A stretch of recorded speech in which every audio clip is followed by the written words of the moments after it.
desde allá. Malo, malo. Si leen esto es que algo ha ido mal, muy mal. Peor aún, estoy muerta y mi hijo Conrado, mi asesino, vive. Quiero declarar en primer lugar que nunca urdí ningún chantaje contra él. Mi propia sangre. Quien tal piense no me conoce ni me conocerá nunca. Solo que esa es la versión más amable para Conrado y será la que prevalezca. La verdad siempre permanece escondida como un tesoro. Antes de entrar en pormenores, siento una irreprimible curiosidad, porque esta nota solo podía leerse si yo, Rufina Fernández, finaba de forma violenta. Yo misma la cosí dentro de mis entrañas para que la encontraran el forense y el juez. Menuda sorpresa. De otra manera, Conrado, me lo imagino revolviendo frenéticamente los cajones, el armario, el arcón, la caja con mis ahorros, despanzurrando el colchón con mi cuerpo caliente todavía encima. Mi hijo, digo, ya la habría encontrado y destruido hace tiempo. Y tú, quien quiera que seas, no la estarías leyendo ahora, salvo que seas el mismo Conrado en persona. Como a los vivos les intriga el futuro, a mí me asalta la curiosidad de saber cómo he muerto, si he luchado y me he resistido hasta el fin, o por el contrario, mi asesino me ha sorprendido de pronto y me ha matado, quizá con un veneno que no deja huellas en la sangre, pero tal veneno no existe, o empujándome por una ventana. Cualquier otra posibilidad, el estrangulamiento, el disparo, la cuchillada, me es favorable porque lo señalará como asesino, casi sin la necesidad de esta nota. Hijo mío, no sé si en mi ánimo está acrecentar tu sufrimiento. No puedo verte, ni tú a mí. Supongo que te remuerde la conciencia haberme matado. Si tienes sangre en las venas, debes estar arrepentido. Yo te di la vida y tú me la arrebatas. No quiero venganza, nunca la pretendí. Repito, solo justicia. Ahora ya puedo hablar. Cuando murió mi marido, hace ya más de 20 años, nuestro Conrado me dejó esta casa en ruinas, en la que he vivido hasta fecha reciente. Un caserón antiguo y resquebrajado, negro por la humedad y agrietado por el calor, cerca de la catedral. Eso sí, libre de hipotecas, pero con el tejado hundido, los muros combados, los suelos disparejos y casi derrumbada en una palabra. Mi Virgilio tenía una carnicería modesta que había heredado de su padre en el mercado viejo de San Agustín. Pues bien, mi Conrado me enredó, me hizo firmar 1000 papeles, haciéndome creer que eran para cobrar mi pensión de viudedad, y se apropió ilícitamente de ella. Luego la traspasó y abrió otra a lo grande. Las cosas le fueron tan bien que al cabo de un tiempo la amplió, convirtiéndola prácticamente en matadero industrial. Por aquel entonces, nuestro hijo era un muchacho, así lo veíamos nosotros, inteligente y sensible, vivo, despierto, debilucho, algo timorato, de mirada fugitiva. Pero la vida no desenmascara. ¿Quién iba a adivinar al empresario feroz, al criminal que luego ha despuntado? Nadie me quita de la cabeza que fue Camelia quien le instiló todo el odio y la decisión. Me llena de asombro lo maleable que vuelve a un hombre un par de pezones y un coño. Perdí, pues, a la par a mi Virgilio y a Conrado. Poco después de morir el primero, el segundo vació nuestra cuenta de ahorros, vendió la carnicería del modo que he dicho, se casó con Camelia y se mudó a un edificio remozado de la calle Buen Suceso. Allí ha vivido y vive todavía, si no está en la cárcel. Luego me enteré de que había hipotecado la casa varias veces y me descontaba de la pensión parte de la cuota. ¿Fue idea de mi nuera? Como me pasaba una modesta asignación, solo veía generosidad. El tiempo nos susurra. No vale la pena pormenorizar penalidades. ¿Para qué? Una está muerta o viva, y a eso se reduce el cuento. Así que, resumiendo, viví como una vieja cortando cupones del seguro de los muertos, comiendo huevos pequeños, pan como chicle, casquería de pollo que no le echaría a los perros de la calle. En cuanto sonaba noviembre, me enterraba en mi manta de Cáritas, con mis agujas, con el único consuelo del balcón. Regaba mis macetas, ponía mis pucheros, que impregnaban la casa de olor a asilo de pobres. Crié algún canario. Padeciendo reuma y artrosis, en verano tenía que dormir en una sábana tirada en el suelo, clavándome las baldosas movedizas. A estas alturas, quien lea esto, se imaginará ya que nunca visitaba a mi hijo ni a mi nuera, a pesar de vivir a solo 10 minutos marchando a mi paso. Ellos venían de vez en cuando a ver la casa y se admiraban de que se mantuviera en pie, ansiosos por el precio del solar. Si el ayuntamiento no la hubiese incluido en el catálogo, se la hubiesen arreglado para venderla a precio de oro. Por Navidad, a veces, me mandaban turrón y polvorones baratos. Así transcurrió nuestra vida y nuestras relaciones hasta que descubrí la foto. Un día, devolviendo y tirando papeles viejos, harta de acumular basuras del pasado, algo cayó a mis pies, el sobre sin señas ni identificación, liviano y siniestro.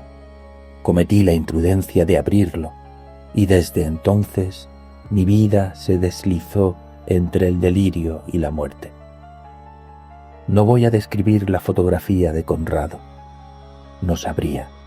Además, el lector dispone de ella, ya que es la principal prueba para el señor juez. La demostración, si es que hace falta aún, de que mi hijo tenía sobrados motivos para asesinarme, para conseguir a toda costa mi silencio. Solo diré que aún hoy, mientras redacto estas líneas al borde de la muerte, me espanta recordar no tanto la fotografía, sino el momento y la impresión que me produjo descubrirla, el escalofrío premonitorio al abrir el sobre, desplegarla y no dar crédito a mis ojos, el caer sentada, prostrada en la butaca desvencijada del dormitorio de mi vigilio, en el alto de cuyo armario la encontré, perdida en una caja de zapatos. Solo diré que el documento es digno de un museo del horror. ¿Cómo consintió ese monstruo, salido de mis entrañas, fotografiarse en pleno crimen? Añado, la víctima retratada me es totalmente desconocida. Nunca la vi, aunque como es lógico, en ese momento rebusqué desesperadamente en mi memoria y llegué a dudar de mi razón.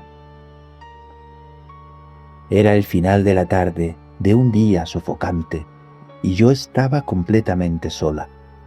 Recuerdo, como en un sueño, con extraña nitidez, el rumor del canalón, el estertor de un grifo abierto, el interminable borbotear de las ollas, el reclamo triste de un pájaro en la ventana. Mi primer impulso, recuperado el aliento, aún sacudida por estremecimientos y escalofríos, sentada al borde de la butaca, fue destruirla en el acto. Como verá el señor juez, la fotografía está rasgada y pegada torpemente con celofán por un extremo. Tal fue mi primer impulso, como madre y como ser humano, la negación de lo innegable. Luego lloré sin fondo, como lloraría de haber topado con una cabeza cercenada en un baúl o en un cajón entre la ropa de cama. Aún me maravilla haber conservado la calma suficiente.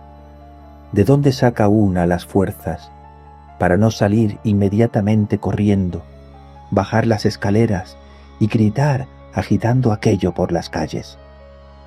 Pero cuando me desperté al cabo de las horas, estaba vestida sobre la cama.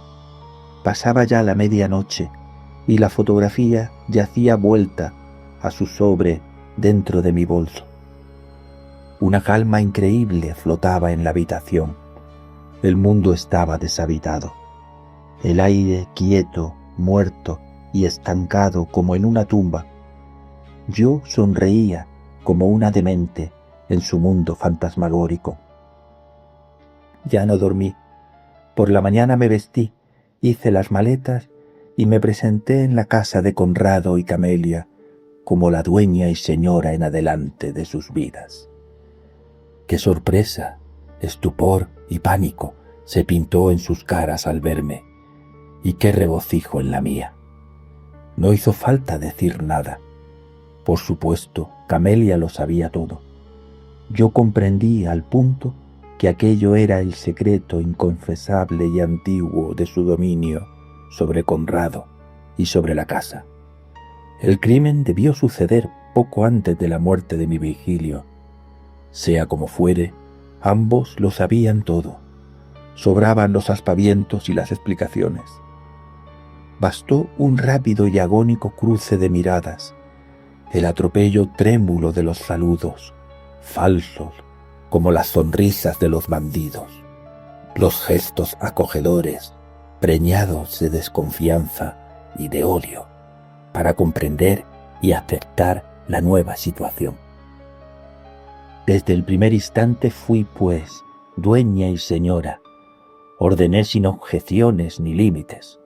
Trastoqué las vidas de los criminales y sufrí la inconsecuencia de los remordimientos.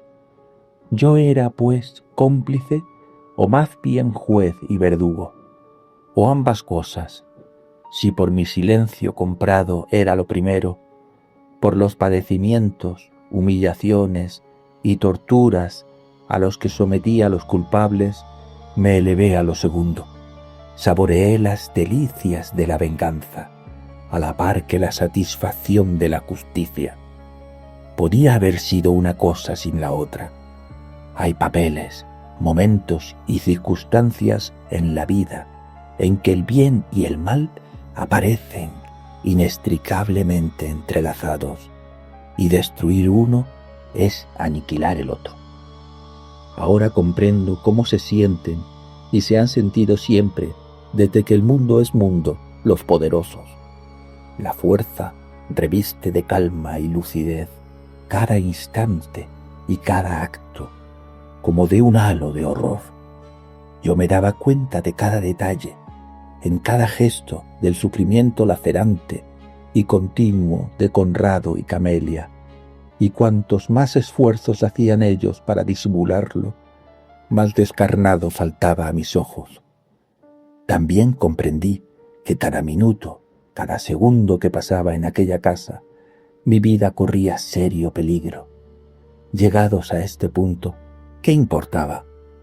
El único hilo que me sujetaba era aquella fotografía, de la que, hace falta decirlo, nunca hablábamos, como no se habla del aire que uno respira.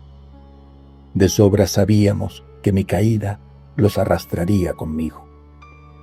No voy a describir los padecimientos y abusos a los que los sometí y rebajé.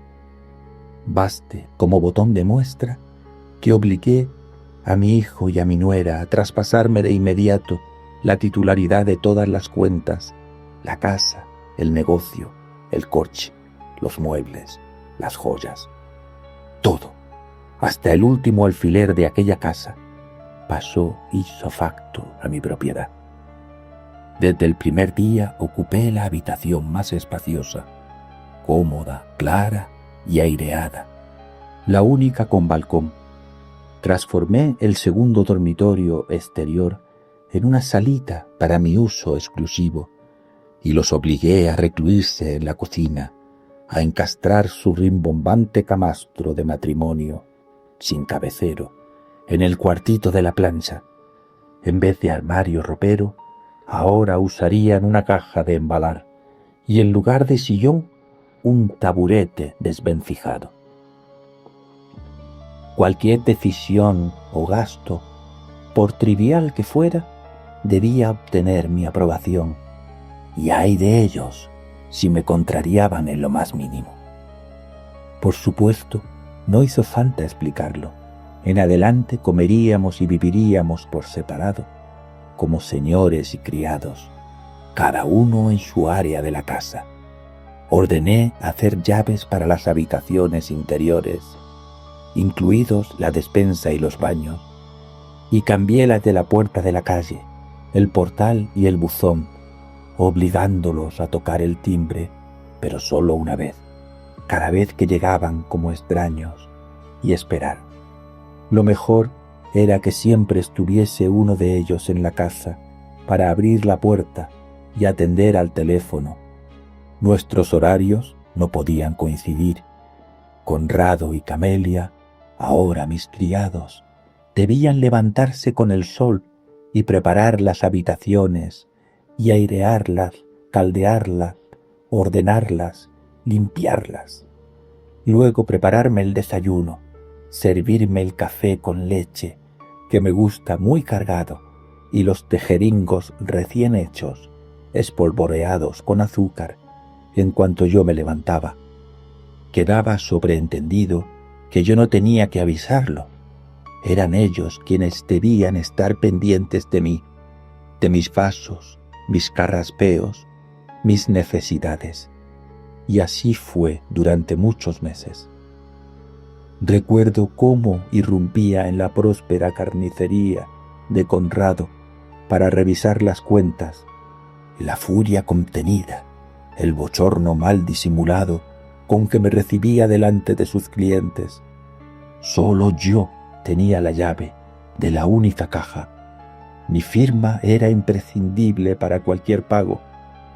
Todos los ingresos iban a mi cuenta de ahorros. Por supuesto, yo le remuneraba por una jornada sin fechas ni horarios, lo justo para que comiese y vistiese decentemente. A Camelia le regalaba mis zapatos y mi ropa usados, aunque no fueran de su talla, para que ella se los arreglase. Con todo, al cabo de un tiempo empecé a sentirme mal. El peligro y la angustia me acechaban, y mi situación se hizo insostenible. ¿Cómo? ¿Por qué? Un gesto torcido, o que a mí me lo pareciera, unos pasos inesperados, un cubierto en manos de mis víctimas, o una pregunta malintencionada, me alarmaban.